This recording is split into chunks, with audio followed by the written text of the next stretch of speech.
जो ये प्रेस जिस घड़ी का कॉन्फ्रेंस की जा इंतजार था वो रही घड़ी है, आ गया। ये चुनाव को नगर लेकर पालिका बहुत आम अपडेट है और बहुत जल्दी निर्वाचन हो रहा है, जिसमें 2026 कि नगर हेतु निगम चुनाव को लेकर प्रेस निर्वाचन कॉन्फ्रेंस कार्यक्रम की के गई, संबंध जिसमें में कि की जा तारीख रही का है। अब बहुत जल्द मैं ये होगा। बताना चाहूंगी कि राज्य के अंतर्गत कुल 48 नगर पालिकाओं में आम निर्वाचन कराया जाना प्रस्तावित है।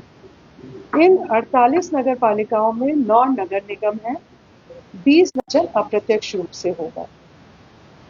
नगर विकास एवं आवास विभाग द्वारा झारखंड नगर पालिका निर्वाचन एवं चुनाव याचिका नियमावली 2012 में संशोधन किए गए हैं, जिसके अंतर्गत जो ये नगर पालिका निर्वाचन होने जा रहा है, ये प्रथम आम निर्वाचन मानते हुए इसी प्रकार से आरक्षण की कार्यवाही की गई है। दूसरी चीज ये है कि पिछड़ा वर्ग के अंतर्गत अत्यंत पिछड़ा वर्ग 1 और पिछड़ा वर्ग 2 के लिए आरक्षण का प्रावधान किया गया है।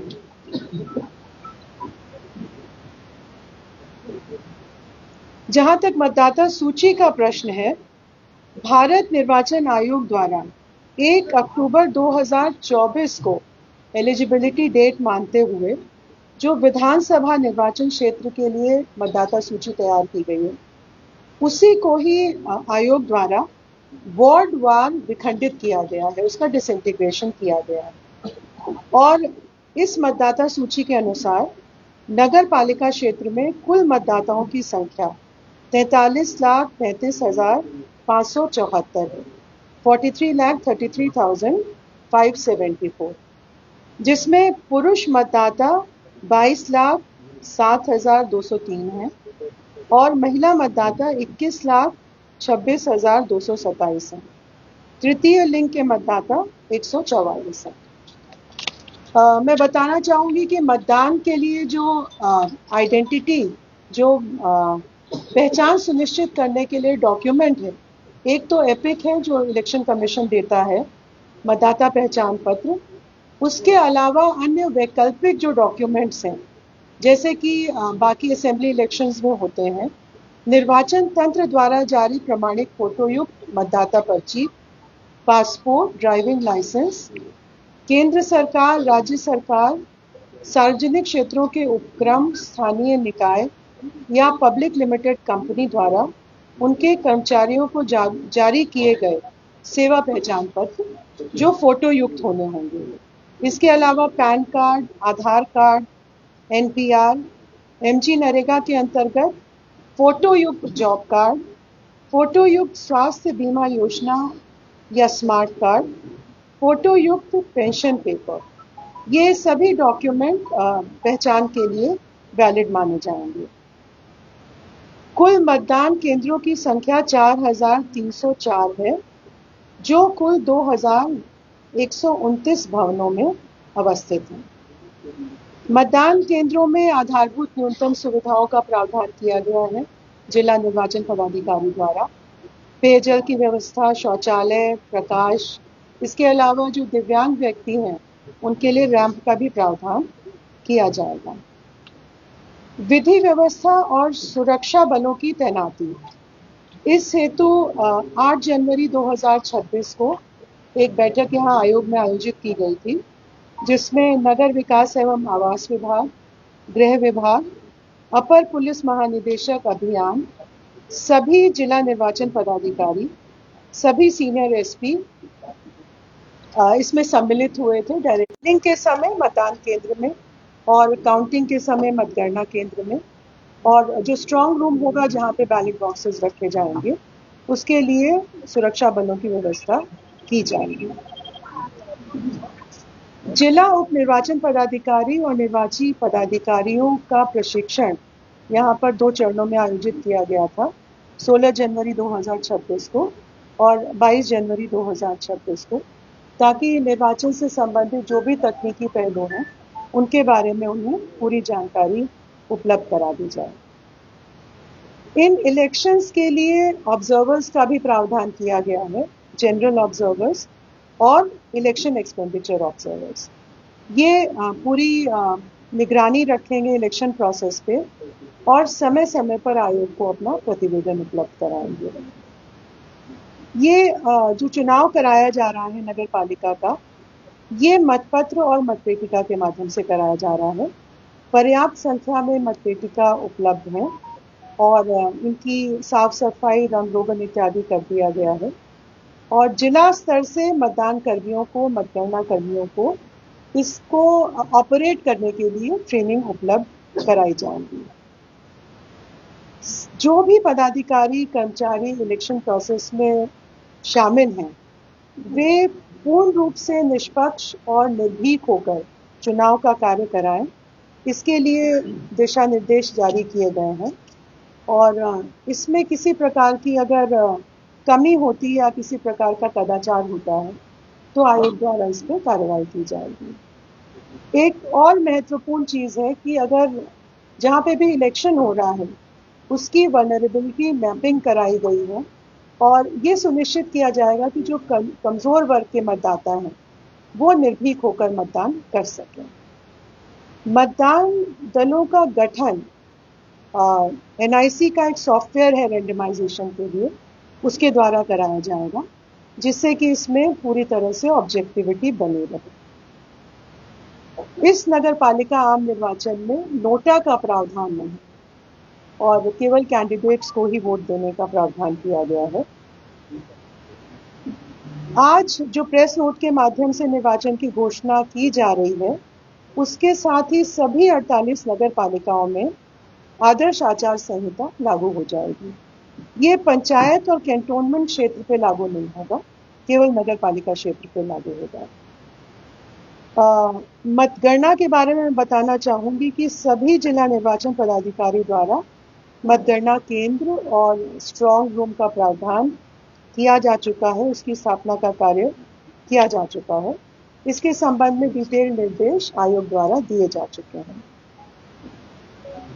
निर्वाचन में धन बल का दुरुपयोग न हो इसके लिए सभी आवश्यक कदम उठाए गए हैं और इसके लिए जैसा मैंने बताया इलेक्शन एक्सपेंडिचर ऑब्जर्वर्स हैं और अभ्यर्थियों द्वारा किस अधिकतम सीमा तक व्यय किया जा सकता है इसका निर्धारण किया गया है, जिसकी सूचना आपको प्रेस नोट में मिल जाएगी।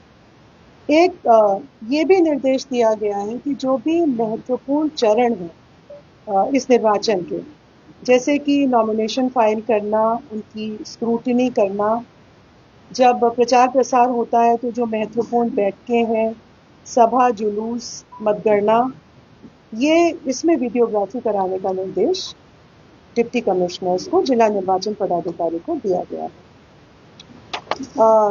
जो निर्वाचन प्रक्रम है, जो ये आम निर्वाचन है, इसका तिथिवार मैं बताना चाहूँगी कि कल यानी 28 जनवरी 2026 को जिला निर्वाचन पदाधिकारी जो संबंधित नगर पालिका से संबंधित है वो प्रपत्र 5 में निर्वाचन की सूचना प्रकाशित करेंगे।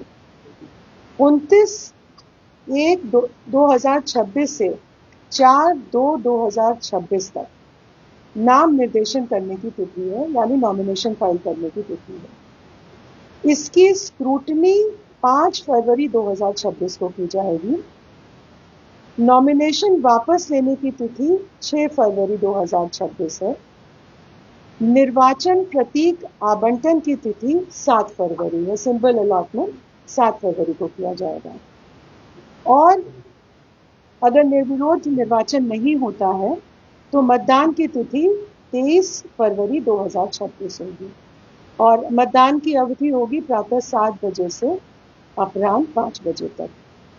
मतगणना की तिथि 27 फरवरी 2026 को होगी। तो ये पूरी प्रक्रिया 28 जनवरी 2026 से प्रारंभ होकर 27 फरवरी 2026 तक समाप्त हो जाएगी। धन्यवाद। सम्मेलन के बूथ जितने हैं और नगर निगम रांची में कई बूथ ऐसे हैं जिसको पानी जहाँ पे था उनको एक जगह से दूसरी जगह हटा के दिया गया है मतदाताओं को परेशानी। ये संवेदनशील बूथों की संख्या है 2445 कुल पूरे राज्य में, पूरे झारखंड में, और अति संवेदनशील है 896। अभी कुछ बूथों को इधर से उधर हम जहाँ पिछले बार था वहाँ पर इतना बूथ नहीं है, इसको हटाने के लिए कुछ होता। इसका तो ये एक एक बूथ वार अगर आप पूछेंगे तभी बताया जा सकेगा, क्योंकि इसमें ये होता है कि जिला निर्वाचन पदाधिकारी प्रस्ताव भेजते हैं और जो हमारा निर्देश है उसके आलोक में यदि वो सभी शर्तों को पूरा करता है तो उसका अनुमोदन आयोग द्वारा दिया जाता है। मैम ये इलेक्शन बैलेट से होगा।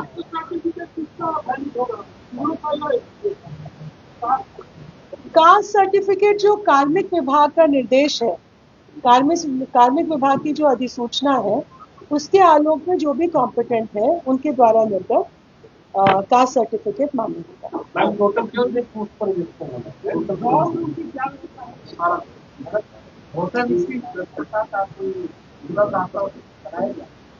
वोटर लिस्ट ये आपको वेबसाइट पे मिल जाएगा, जिला निर्वाचन मतलब डिप्टी कमिश्नर की वेबसाइट पे आपको ये सूचना मिल जाएगी। वार्ड वाइज विखंडित की गई जो मतदाता सूची है।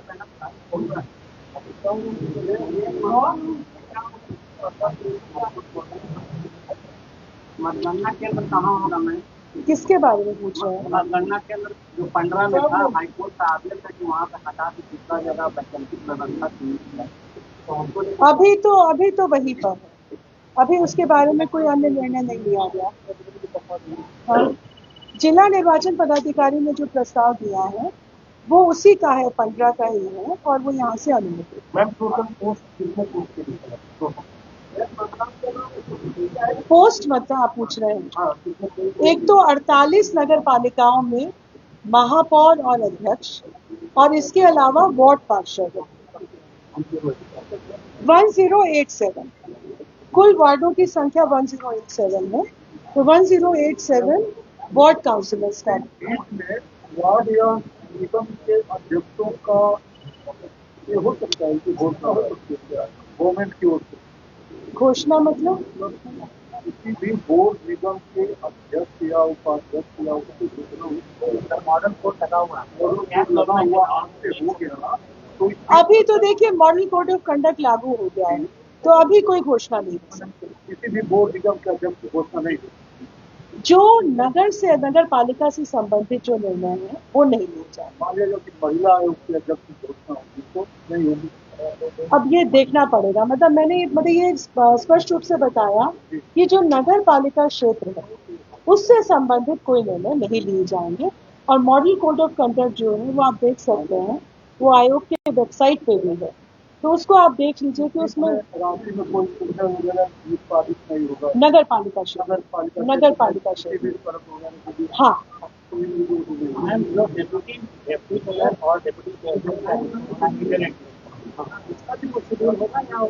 नहीं, उसका शेड्यूल इससे संबंधित नहीं है। लेकिन वो कब तक हो जाता है? उसको 30 मार्च से पहले हो जाएगा। चुनाव आचार संहिता अभी से लागू हो जाए। हाँ, अभी से लागू, जैसे ये घोषणा की गई है वैसे ही चुनाव आदेश मतलब मॉडल कोड ऑफ कंडक्ट लागू हो गया। रोड वगैरह, सरकारी प्रॉपर्टी, पोल वगैरह या वॉलीबॉल में जो पोस्टर वगैरह लगाया जा रहा है, ये तो चुनाव आचार संहिता में आ जाएगा ना, जिन प्रत्याशी खड़े होते हैं, उनका क्या है? इसके बारे में जो मैंने बताया कि जो हमारा इलेक्शन एक्सपेंडिचर का प्रावधान है, उस प्रावधान के अंतर्गत जो भी कार्य किया जाएगा वो उसमें कवर्ड होगा। जो वो खर्चा है उसको रिपोर्ट करना होगा जिला निर्वाचन पदाधिकारी को कि मैं कितना कर रहा हूँ। कितना खर्चा कर सकते हैं वार्ड पार्षद? मैंने इसमें प्रेस नोट में आपको पूरी जानकारी मिल जाएगी, बता